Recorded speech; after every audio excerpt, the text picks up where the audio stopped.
हम बात करने वाले हैं प्रधानमंत्री किसान सम्मान निधि योजना की 13वीं किस्त के बारे में। 13वीं किस्त लेने के लिए कौन सी बातों को आपको ध्यान में रखना है। और पिछले कुछ दिनों से पीएम किसान योजना की 13वीं किस्त को लेकर सोशल मीडिया पर बहुत सारी बातें चल रही है। बताया जा रहा है कि अगले महीने पीएम किसान योजना की 13वीं किस्त आने वाली है। कोई कह रहा है इसी महीने किस्त आने वाली है, कोई कह रहा है दिसंबर लास्ट तक आएगी, कोई कह रहा है नई साल को आ जाएगी पीएम किसान योजना की 13वीं किस्त।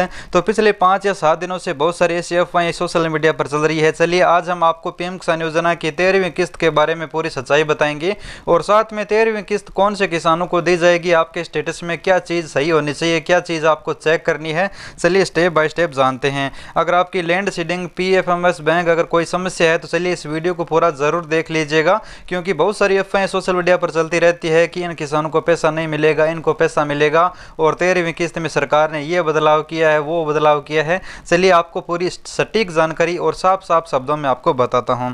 तो यहां पर आप देख लीजिए पीएम किसान योजना का सबसे पहले 13वीं किस्त आप प्राप्त करना चाहते हैं तो सबसे पहले आपको बेनिफिशियरी स्टेटस जरूर चेक करना है। अब यहां पर आपको स्टेटस चेक करने पर 2 मिनट लगते हैं, तो वो समय निकाल कर आप जैसे स्टेटस चेक कर लेते हो तो आपको 13वीं किस्त का जो डाउट है वो क्लियर हो जाता है। तो यहाँ पर आप सबसे पहले आपको मोबाइल नंबर और रजिस्ट्रेशन नंबर की जरूरत पड़ती है, तो हम रजिस्ट्रेशन नंबर या फिर मोबाइल नंबर किसान का डाल लेते हैं और गेट डाटा पर क्लिक कर लेते हैं। अब यहाँ पर आपके सामने बेनिफिशियरी स्टेटस इस तरह से ओपन हो जाता है। अब आपको सबसे पहले 13वीं किस्त अगर आपको चाहिए तो ऊपर ऊपर देखना है कि आपको आधार डेमो ऑथेंटिकेशन सक्सेस होना चाहिए, ई केवाईसी भी आपकी यस होनी चाहिए, एलिजिबिलिटी आपकी यस होनी चाहिए। मान लो कि आपकी योग्यता है वो पीएम किसान के लिए यस है, तभी आपको पैसा मिलेगा।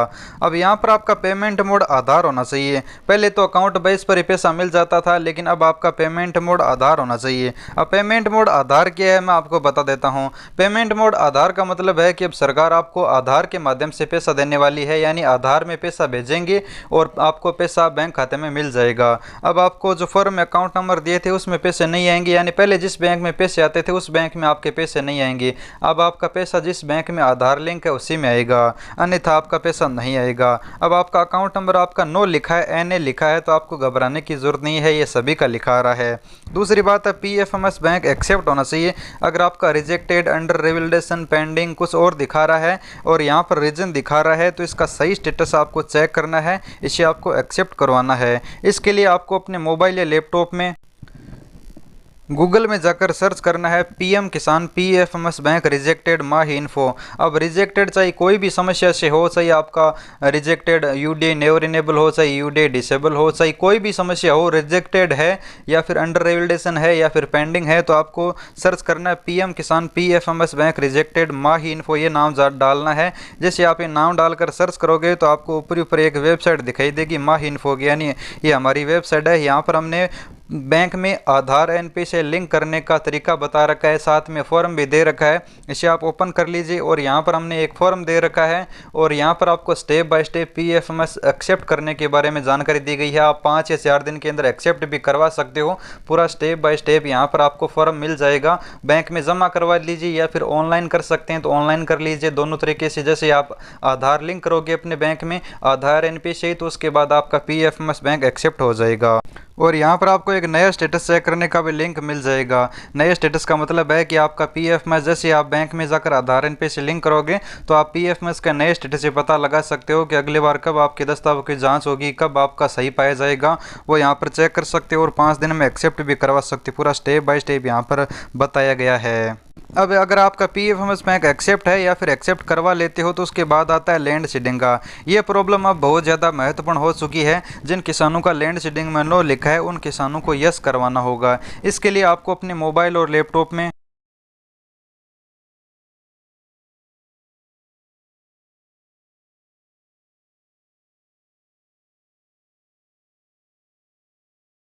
एप्लीकेशन फॉर्म डाउनलोड करना है और आपको अपने लेखपाल के पास देना है और आपका जो लैंड सीडिंग नो हो रहा है वो यस हो जाएगा। तो यहाँ पर हमने लैंड सीडिंग किस तरह से यस करवाना है, 5 से 7 दिनों में ये भी हो जाएगा। लैंड सीडिंग आप आसानी से घर बैठे या फिर आप अपने पटवारी लेखपाल से मिलकर है वो 5 से 7 दिनों में है वो लैंड सीडिंग नो को यस में बदलवा लीजिए। आपका पीएम किसान का पैसा है वो शुरू हो जाएगा। अगर रुका हुआ है या फिर आगे आपको किस्त मिलने वाली है तो वो भी अगर आपका लैंड सीडिंग नो लिखा है तो नहीं मिल पाएगी। तो इसलिए जल्दी से जल्दी लैंड सीडिंग यस करवा लें। यहाँ पर हमने दस्तावेज़ भी बता रखे हैं, ये दस्तावेज़ लगेंगे।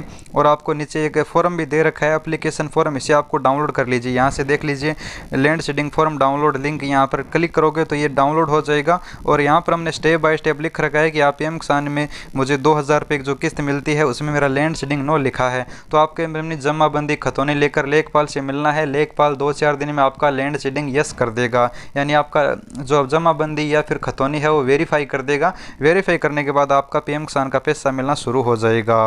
अब इतना फॉर्म आपकी पर्सनल जानकारी सही होनी चाहिए, यानी आपकी सभी डिटेल सही है। तो अब बात आती है पीएम किसान योजना की 13वीं किस्त के बारे में, कब मिलेगा पैसा।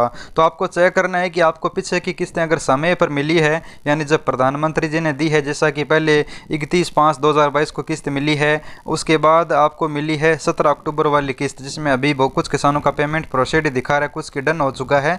तो आपको 17 अक्टूबर वाली किस्त मिली है। अब अगली किस्त कब मिलेगी, तो वैसे तो 4 महीने का समय होता है, तो फरवरी तक किस्त मिलने की संभावनाएं हैं। लेकिन चलिए मैं आपको क्लियर बता देता हूं, 2021 के आंकड़ों के अनुसार देखें तो नई साल के दिन मिली थी, उससे पहले देखें तो दिसंबर में मिली थी, यानी दिसंबर अभी चल रहा है, मिल सकती है, लेकिन दिसंबर में नहीं मिलेगी क्योंकि अक्टूबर में किस्त मिली है, तो 2 महीने बाद किस्त सरकार नहीं देगी। अब बात करते हैं जनवरी, यानी 1 जनवरी को किस्त मिलेगी या फिर नहीं मिलेगी। उम्मीद बहुत कम है 1 जनवरी को किस्त मिलने की, हो सकता है कि 26 जनवरी को किस्त मिल सकती है। प्रधानमंत्री जी अपना शेड्यूल तैयार कर सकते हैं, या फिर फरवरी फर्स्ट वीक में मिल सकता है पीएम किसान योजना की 13वीं किस्त है। और मैं आपको बता दूं 13वीं किस्त का लगभग किसानों के प्रोसेस भी शुरू हो चुका है। आप कमेंट में हमें ज़रूर बताना आपका 13वीं किस्त जो मिलने वाली है, जैसा कि इस किसान को 12वीं किस्त 13वीं किस्त के समय पर मिलने वाली है। ये एक किस्त पीछे है किसान, हो सकता है कि आप 2-3 किस्त पीछे हो सकते हैं। आपको जो भी किस्त 13वीं किस्त के समय मिलने वाली हो उसका प्रोसेस शुरू हुआ है या फिर नहीं हुआ है, आप हमें कमेंट में बताना। वेटिंग फॉर अप्रूवल आ चुका है बहुत सारे किसानों का, और बहुत सारे किसानों का वेटिंग से हटकर अब RFT साइन हो चुका है, यानी किस्त बहुत ही जल्द आने वाली है। हो सकता है कि जनवरी माह में भी आ जाए, फरवरी तक का इंतजार किसानों को नहीं करना पड़ेगा। ये सरकार पर डिपेंड है, कोई आधिकारिक घोषणा अभी तक नहीं हुई है। जैसे आधिकारिक घोषणा होगी तो आपको माही इन्फो के चैनल पर सबसे पहले वीडियो मिल जाएगा। चैनल सब्सक्राइब जरूर करना और कमेंट करके ज़रूर बताना कि आपकी RFT या फिर वेटिंग फॉर अप्रूवल आकर अगली किस्त का प्रोसेस शुरू हुआ है या फिर नहीं हुआ। धन्यवाद किसान मित्रों, मिलते हैं अगले वीडियो में।